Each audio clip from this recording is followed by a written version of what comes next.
नमस्ते my dear students, हमारा प्यारा channel All India Career Institute पर आप लोगों का स्वागत है। बच्चों, जैसे कि हम लोगों ने ह्यूमन फिजियोलॉजी का जो हम लोग फर्स्ट चैप्टर डाइजेशन और एब्जॉर्प्शन पढ़ रहे हैं, उसका हम लोगों ने 6 लेक्चर कर लिया है। लास्ट लेक्चर में हम लोगों ने एलिमेंट्री कैनाल का पूरा पढ़ लिया था।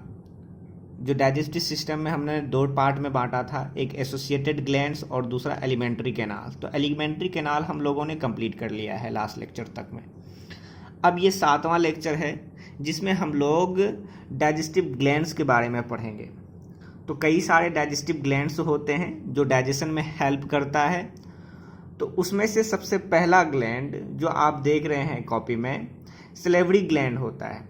सलेवरी ग्लैंड जो कि आपके बकल कैविटी या ओरल कैविटी के आउटसाइड में चारों तरफ होता है। चारों तरफ नहीं, कहीं कहीं होता है, पर आउटसाइड होता है, बकल कैविटी में नहीं होता है।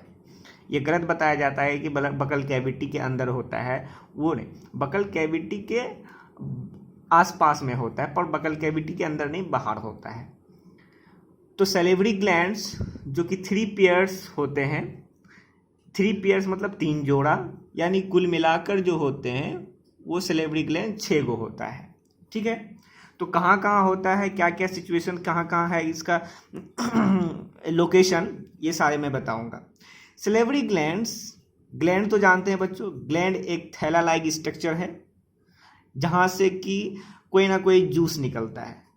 सलेवरी ग्लैंड्स हैं तो वो भी एक थैला लाइक स्ट्रक्चर होगा जहाँ से जूस निकलेगा। तो सलेवरी ग्लैंड से जो जूस निकलता है उस जूस को हम बोलते हैं सलेवरी जूस। क्लियर बच्चों? अब यहाँ 3 पेयर्स होते हैं, हर पेयर्स का अलग अलग तरह का जूस निकालने का, अलग अलग तरह का काम करने का टेंडेंसी होता है।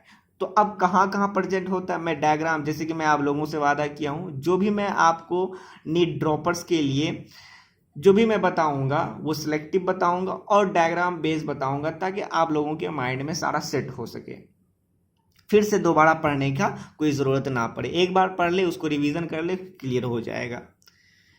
तो जैसे कि हमने अभी बताया कि सलेवरी ग्लैंड्स जो होते हैं वो बकल कैविटी के आउटसाइड में होते हैं और सलेवरी जूस यहाँ से सिक्रेट होता है। तो मैं उसी बात को लिख लेता हूं बच्चों, these glands situated just outside the buccal cavity।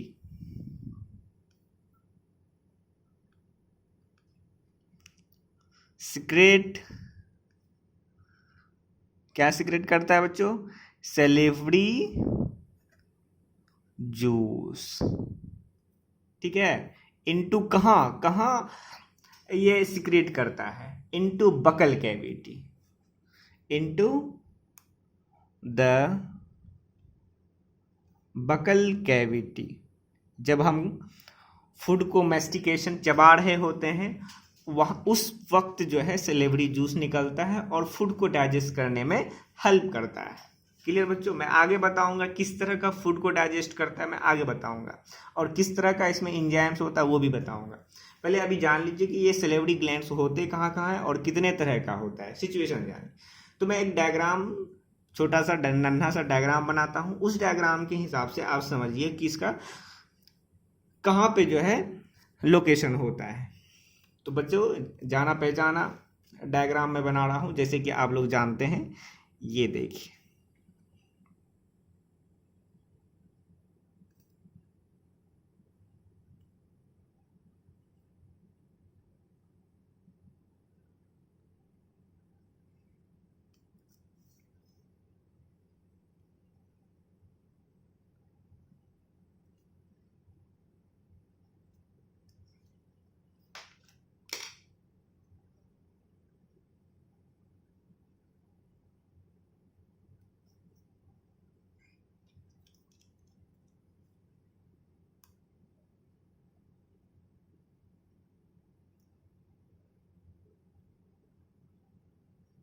मान लेते हैं ये एक इंसान है,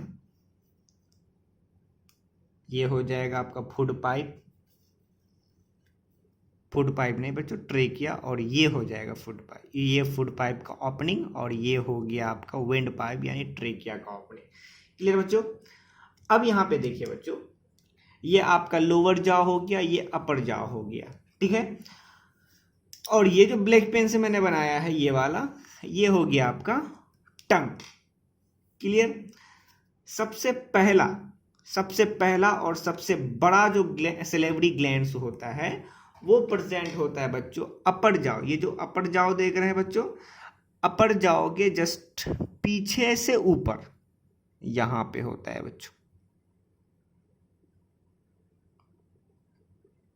ये क्या है बच्चों, मैं बना रहा हूं, ये सैलिवरी ग्लैंड्स है, ऐसे दिखा देता हूं, ये सैलिवरी ग्लैंड है, ठीक है।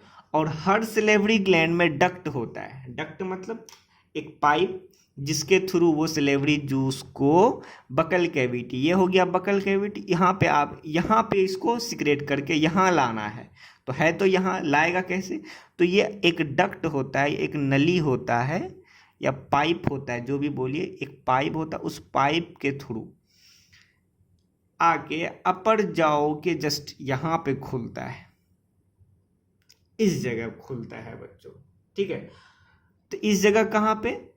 अपर जाओ के टीथ और होंठ के बीच में, यानी हम बोल सकते हैं वेस्टिब्यूल। वेस्टिब्यूल बताए थे बच्चों, वहाँ पे बताया था हम लोगों ने, फर्स्ट लेक्चर में ही बताया था कि वेस्टिब्यूल मतलब स्पेस बिटवीन टीथ एंड चिक या लिप इज कॉल्ड वेस्टिब्यूल। तो अपर जाओ के वेस्टिब्यूल में ये खुलता है, अपर वेस्टिब्यूल में आगे साइड यहाँ पे खुलता है, और फिर यहाँ ये ओपनिंग के थ्रू बकल कैविटी में इसका सिक्रेशन हो जाता है।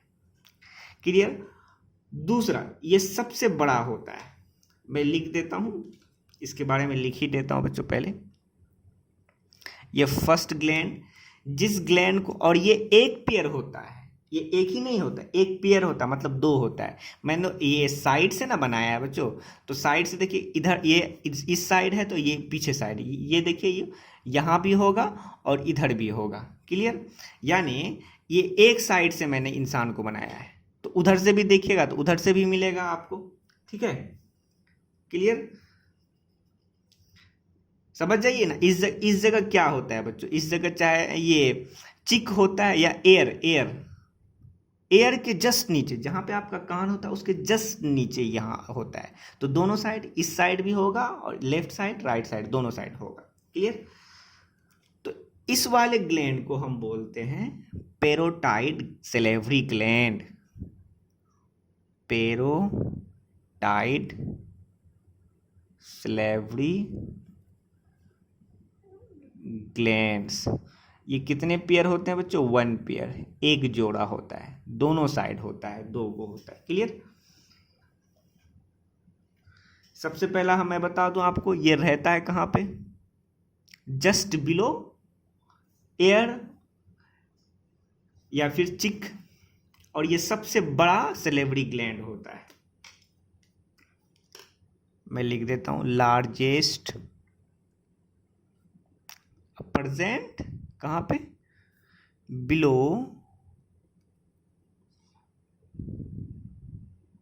चिक या फिर एयर, ठीक है। और इस ग्लैंड का जो ये डक्ट है बच्चों, पेरोटाइड ग्लैंड का, पेरोटाइड ग्लैंड के डक्ट को, ये बहुत इंपॉर्टेंट है, पेरोटाइड ग्लैंड के डक्ट को हम स्टेंसन्स डक्ट बोलते हैं। स्टेंसन्स, देखिए बच्चों ये इंपॉर्टेंट, बहुत इंपॉर्टेंट, डक्ट का नाम याद नहीं होता है और यही पूछ लेता है। स्टेंसन्स डक्ट, ठीक है। पेरोटाइड ग्लैंड का डक्ट को हम बोलते हैं स्टेंसन्स डक्ट। और ये कहाँ खुलता है बच्चों?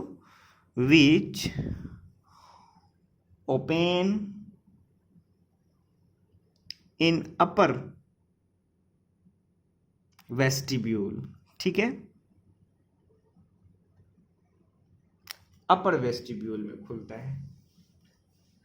और ये कितना परसेंट, पूरे सैलिवरी जूस का कितना परसेंट ये रिलीज करता है? तो मैं आपको बता दूं, कि पूरे जितना भी 3 को कुल मिला के 3 पेयर होते हैं, तो 3 पेयर में से ये 1 पेयर का कितना योगदान है, तो कहा जाता है, मैं लिख रहा हूं, देखिए बच्चों, ये 25 से 30%, कितना, 25 से 30% टोटल सलीवा का सिक्रेशन करता है। ऑफ टोटल जितना सलीवा सिक्रेशन होता है उसका 25 से 30% ये पेरोटाइड सलेवरी ग्लैंड ही सिक्रेशन करता है। ठीक है, इसका सिक्रेशन पूरे बॉडी का हर चीज तो कंट्रोल ब्रेन से ही होता है ना, तो ब्रेन में भी अलग अलग पार्ट होता है, कौन सा नर्व किसको कंट्रोल करेगा सबका बटा हुआ है। तो कहा जाता है पेरोटाइड सलेवरी ग्लैंड का सिक्रेशन ब्रेन का कौन सा पार्ट या कौन सा नर्व कंट्रोल करता है, ये बहुत इंपॉर्टेंट है। तो कहा जाता है कि सिक्रेशन, किसका सिक्रेशन, पेरोटाइड सलेवरी ग्लैंड का सिक्रेशन, कहा जाता है इसका सिक्रेशन कंट्रोल्ड बाई किसके द्वारा, 9th क्रेनियल, ड्रॉपर्स हैं जरूर जानते होंगे, 9th cranial nerve, 9th cranial nerve, 9वां क्रेनियल नर्व से कंट्रोल होता है इसका सिक्रेशन।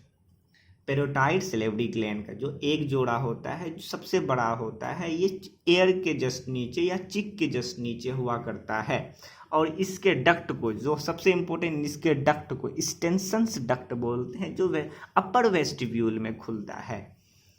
क्लियर हो गया बच्चों? हाँ, एक इम्पोर्टेंट बात, बस मैं लिख नहीं रहा हूँ, बस एडिशनल मैं बता रहा हूँ, अगर याद रहे या लिखना चाहें तो लिख लीजिए। मम्स मतलब होता है गलस्वेग कभी कभी होता है, क्या है, दोनों साइड से गाल या चिक जो है फूल जाता है, स्वेलिंग हो जाता है, उसी को हम बायोलॉजिकल टर्म में मम्स बोलते हैं, यानी गाल का फूलना, गाल में स्वेल होना यानी कि फूल जाना। ठीक है, ये क्यों होता है बच्चों, क्योंकि इसी ग्लैंड में, ये जो पेरोटाइड सलेवरी ग्लैंड होता है, इसी ग्लैंड में इन्फ्लामेशन हो जाता है या इन्फेक्शन हो जाता है, जिसके वजह से आपको गल स्वेल हो जाता है, या उसी को मम्स बोलते हैं, मम्स हो जाता है। और दूसरा एडिशनल बात और एक बताना चाहूँगा बच्चों, जो स्नेक होते हैं, जिस स्नेक में पॉइजन टॉक्सिक होता है, हाइड्रोलाइटिक एंजाइम्स रखता है, जिसके वजह से डसने से हम मर जाते हैं, तो वो जो पॉइजन होता है, वो हमको शायद पता होगा आप लोगों को कि वो पॉइजन रखने वाला एक ग्लैंड होता है सांप के पास, उसके बकल कैविटी में, तो वो यही ग्लैंड है। तो ये जो पेरोटाइड सलेवरी ग्लैंड हम लोगों का होता है, इसी ग्लैंड का मॉडिफाइड ग्लैंड होता है उसका, जिसको टॉक्सिक ग्लैंड बोलते हैं। क्लियर बच्चों? हाँ, तो अगर पूछेगा कि स्नेक का टॉक्सिक ग्लैंड हमारा कौन से ग्लैंड का मॉडिफाइड फॉर्म है, तो पेरोटाइड सलेवरी ग्लैंड। क्लियर? बस ये एडिशनल बात है, इसलिए मैंने नहीं लिखा, एनसीईआरटी में नहीं है, मैं बताना चाहा बता दिया। अब दूसरा ग्लैंड देखते हैं बच्चों। दूसरा ग्लैंड जो होता है वो इस जगह होता है, अपर जाओ और लोअर जाओ के जस्ट बीच में होता है। ठीक है, जस्ट बीच में होता है। ये देखिए मैं बना रहा हूं,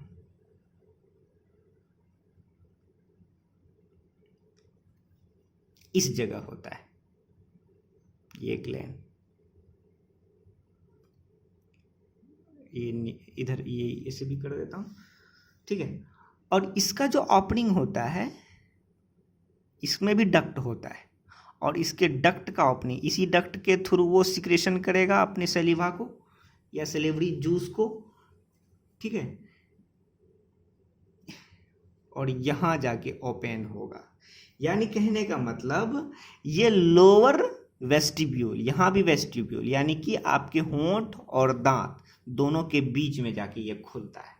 इस जगह जो है यहाँ पे सलीवा को सिक्रेट, इसके डक्ट को वार्टन्स डक्ट बोलते हैं, जो कि लोअर जाओ में जाके खुला या लोअर वेस्टिब्यूल। क्लियर? हाँ, और कहा जाता है कि ये इस वाले को कौन सा डक्ट बोलेंगे बच्चों? ये डक्ट बोलते हैं, मतलब कौन सा ग्लैंड बोलेंगे?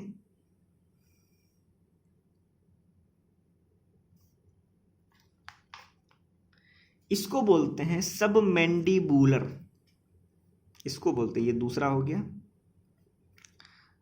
सब mandibular,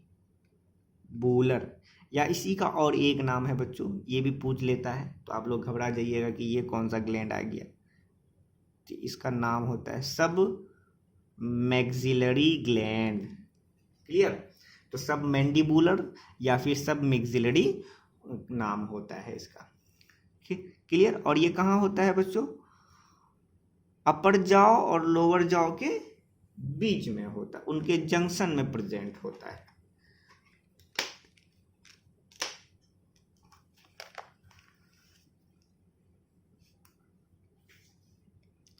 present at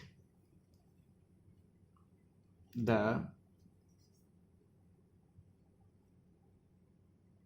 junction of upper and lower jaw। Clear हो गया? और दूसरा है इसका डक्ट, इसके डक्ट को क्या बोलते हैं बच्चों? वार्टन्स। डक्ट बहुत इंपॉर्टेंट है बच्चों सलेवरी ग्लैंड का। वार्टन्स डक्ट, जो कहाँ खुलता है बच्चों? Which open in lower jaw. Clear? और ये कितना परसेंट? 25 से 30% सिक्रेशन करता है पूरे सलीवा का, लेकिन ये सबसे ज्यादा सलीवा को सिक्रेट करता है, सबसे ज्यादा। यार रिलीज बोलिए तो कितना परसेंट रिलीज करता है? सबसे ज्यादा, मैक्सिमम।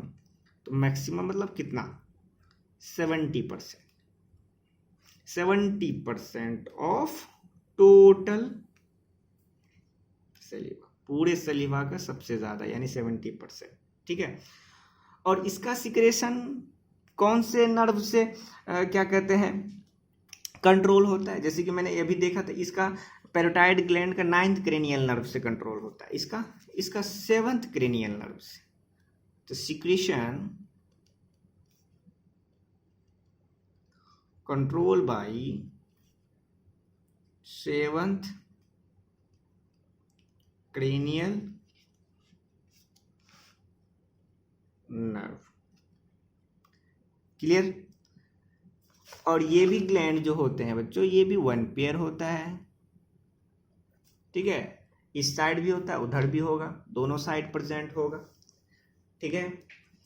अब यहां पे देखिए, और एक ग्लैंड बच गया। ठीक है? वो भी दोनों साइड होता है, वो वाला ग्लैंड यहां पे प्रेजेंट होता है। मैं यहां पे रेड से बना देता हूं, यहां पे होता है बच्चों, ये ग्लैंड है। और यहाँ इसमें भी डक्ट होता है, पर इसका डक्ट छोटा छोटा होता है, क्योंकि ये जो टंग है बच्चों, इस टंग के जस्ट नीचे ये देखिए, ये डक्ट हुआ, ये है, ये छोटा छोटा डक्ट जस्ट आपके टंग के नीचे खुलता है। तो चूंकि ये टंग के नीचे हुआ, एक तो टंग के नीचे भी रहा और टंग के नीचे इसका डक्ट भी खुलता है, और ये लगभग 5% ही सिक्रेशन करता है पूरे सलीवा का। ठीक है? तो इस वाले डक्ट, ये सलेवरी ग्लैंड को हम लोग, ये तीसरा हो गया बच्चों, इस वाले को हम कहते हैं सबलिंगुअल। लिंगुअल से रिलेटेड मतलब टंग, और सब मतलब नीचे, तो टंग के नीचे रहने वाले हो गया सबलिंगुअल।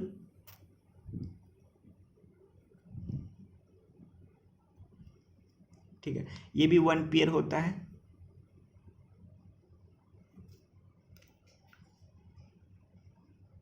ओ सॉरी बच्चों, यहाँ पे एन होगा, LINGUAL, sublingual.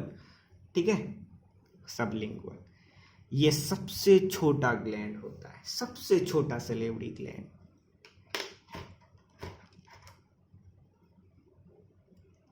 Smallest and present कहाँ, बिलो टंग, टंग के नीचे। इसके डक्ट को क्या बोलेंगे, छोटे छोटे जो डक्ट हैं इसके डक्ट को बोलते हैं, डक्ट बहुत इंपॉर्टेंट है बच्चों, रेविनस डक्ट। और ये कहाँ खुलता है बच्चों, विच ओपन बिलो टंग, टंग के नीचे खुलता है। और ये कितना परसेंट सिक्रेशन करता है, सबसे कम लगभग 5% मिनिमम, यानी 5% ऑफ टोटल सैलिवा। क्लियर हो गया बच्चों। और इसका सिक्रेशन कहाँ से कंट्रोल होता है बच्चों, ये भी लिख देता हूं मैं, secretion control by seventh cranial, यानी पेरोटाइड ग्लैंड, ये भी सेवंथ क्रेनियल, नहीं पेरोटाइड नहीं बच्चों, ये सबमैंडिबुलर, ये भी सेवंथ क्रेनियल, और सबलिंगुअल भी सेवंथ क्रेनियल नर्व। क्लियर हो गया, ठीक है। उम्मीद करते हैं बच्चों सलेवरी ग्लैंड, ये भी वन पेयर, तो सलेवरी ग्लैंड के बारे में पूरा आप लोग समझ गए होंगे कि क्या क्या होता है। क्लियर बच्चों, देख लीजिए फिर से।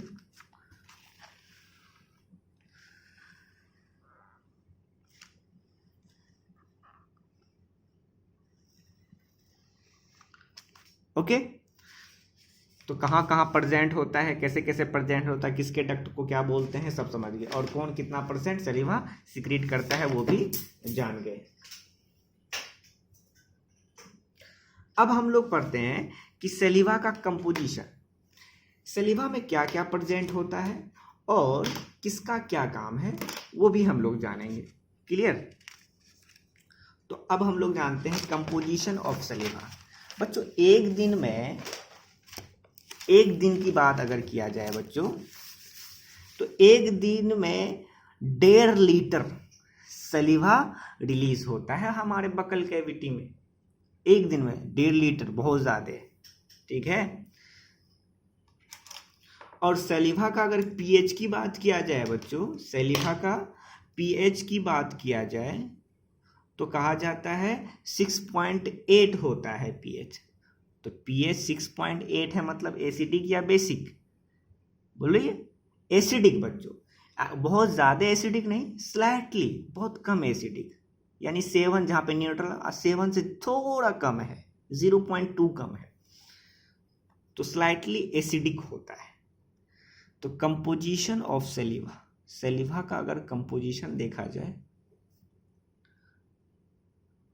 तो क्या क्या होता है, तो यहाँ पे मैं ब्रैकेट में लिख देता हूँ कि ये सलीवा कितना, एक दिन में 1.5 लीटर रिलीज होता है, ठीक है।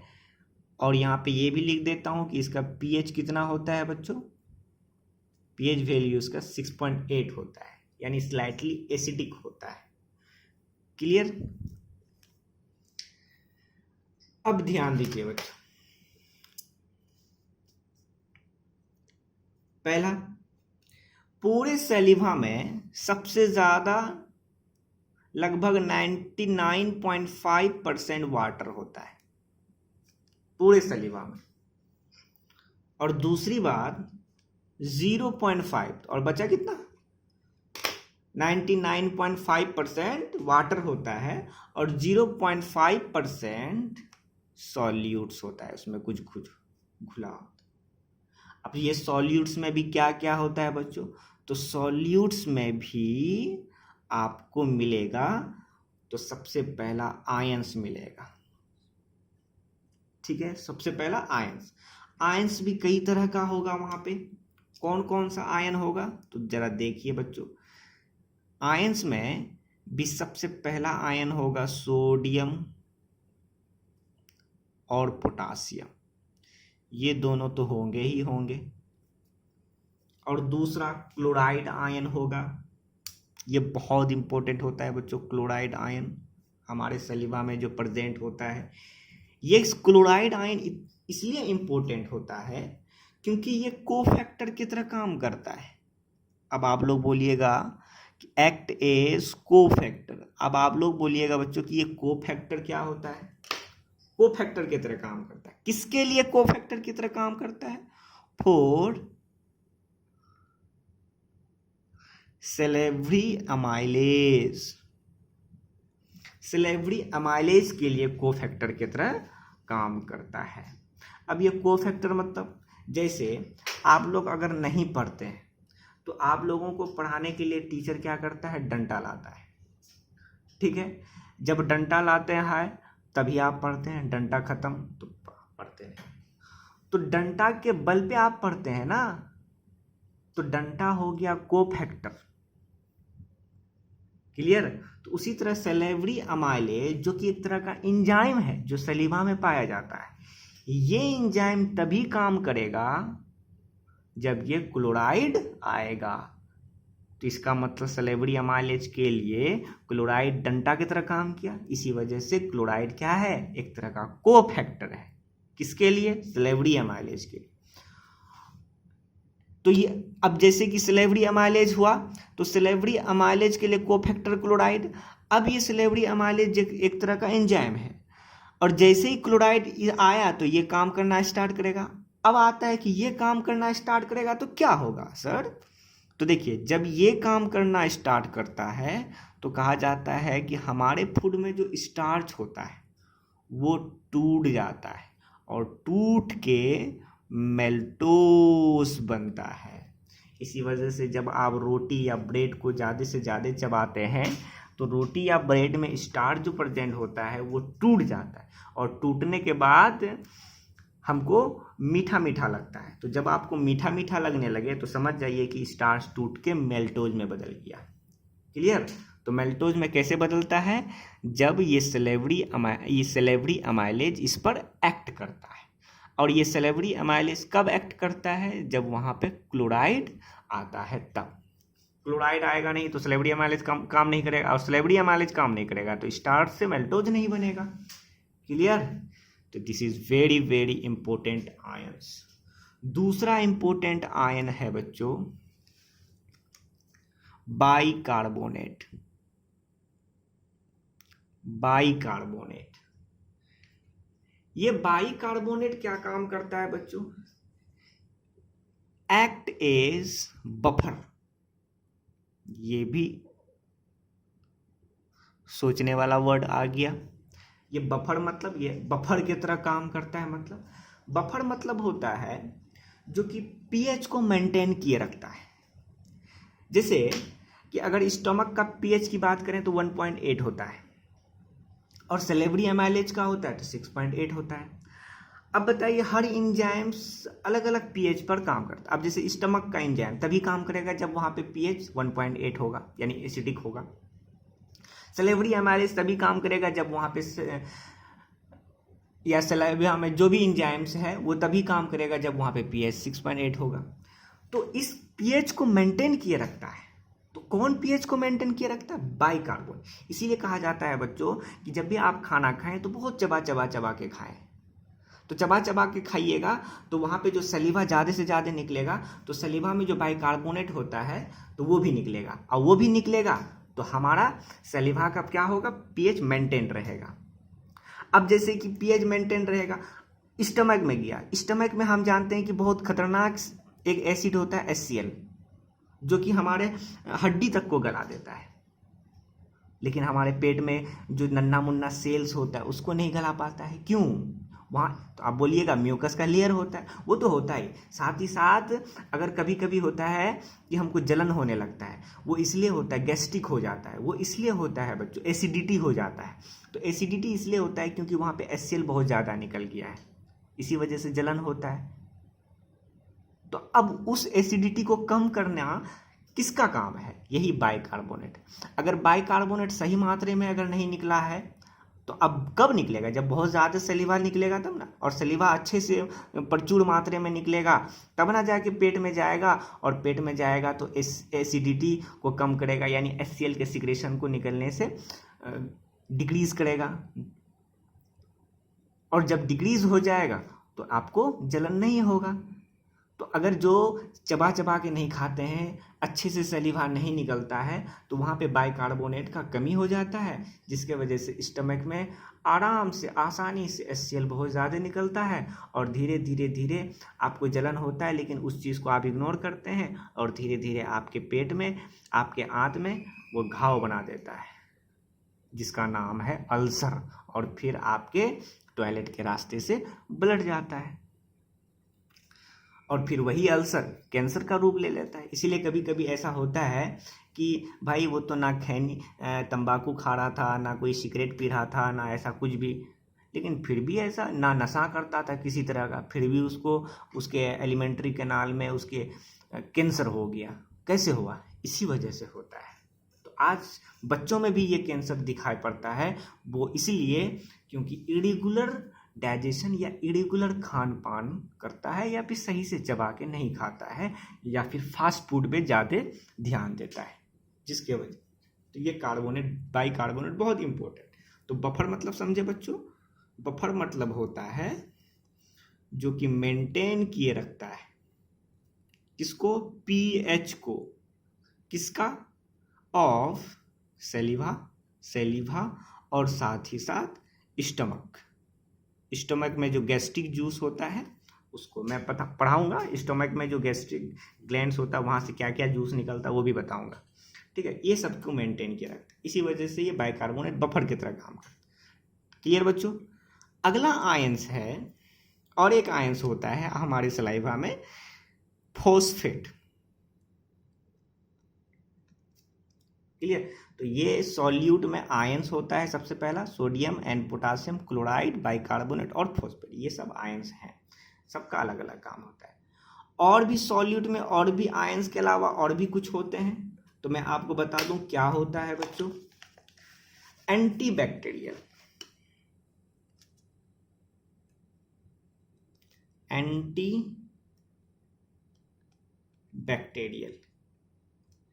एंटीबैक्टीरियल भी होता है हमारे सलीवा में। तो एंटीबैक्टीरियल मतलब जो कि खाने पीने में अगर किसी भी तरह का कोई बैक्टीरिया है उसको मार देता है। तो एंटीबैक्टीरियल में कौन कौन सा एंटीबैक्टीरियल होता है वो मैं लिखा देता हूं बच्चों, बहुत इंपॉर्टेंट है। एंजाइम लाइसोजाइम होता है, दूसरा इंपॉर्टेंट एंटीबैक्टीरियल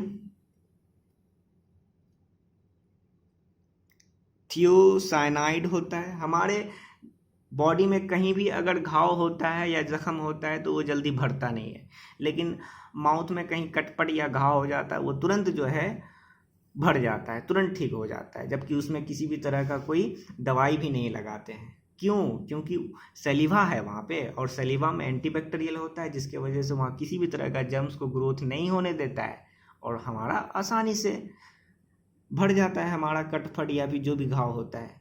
तो चूंकि उसमें एंटीबैक्टीरियल ये सारे होते हैं, इसी वजह से जानवर सबको जब अगर कटता उड़ता है तो वो अपने थूक को जमा करता है और उस घाव में लगा देता है, और फिर ठीक हो जाता है। तो नेचर ने खुद सब कुछ अपना दिया हुआ है, बस आपको मेंटेन करना है तो आप खुद ठीक हो जाइएगा। तो एंजाइम लाइसोजाइम, थियोसाइनाइड, और एक एंटीबैक्टीरियल होता है जिसका नाम है यहाँ पे नीचे में लिख देता हूँ क्योंकि बड़ा है,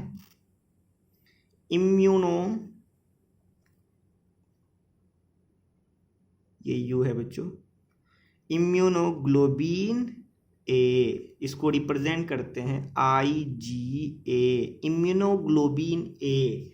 ये भी एक तरह का एंटीबैक्टीरियल है, ये भी हमारे सलीवा में प्रेजेंट होता है। क्लियर? और क्या होता है बच्चों? और कुछ एंजाइम्स भी होता है जो कि फूड में प्रेजेंट स्टार्च को तोड़ने में मदद करता है।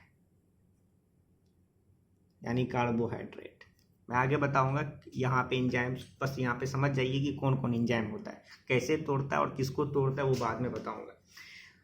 तो सलीवा में एंजाइम्स प्रेजेंट होता है। सबसे पहला एंजाइम जैसे कि मैंने अभी बताया था सलेवरी एमाइलेज, ठीक है। सलेवरी एमाइलेज का और एक नाम है, आप लोग घबरा जाइए क्योंकि एनसीईआरटी में ये नाम दिया हुआ है, इसी वजह से आप बोलिएगा कि आप सर तो पढ़ाए नहीं।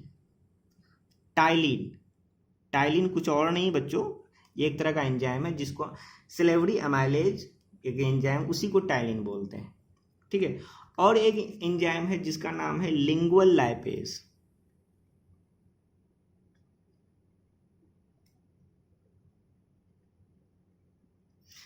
ये दो एंजाइम्स आपके सलीवा में प्रेजेंट होता है। और साथ ही साथ बच्चों हमारे सलीवा में जो सबसे इम्पोर्टेंट है म्यूकस होता है।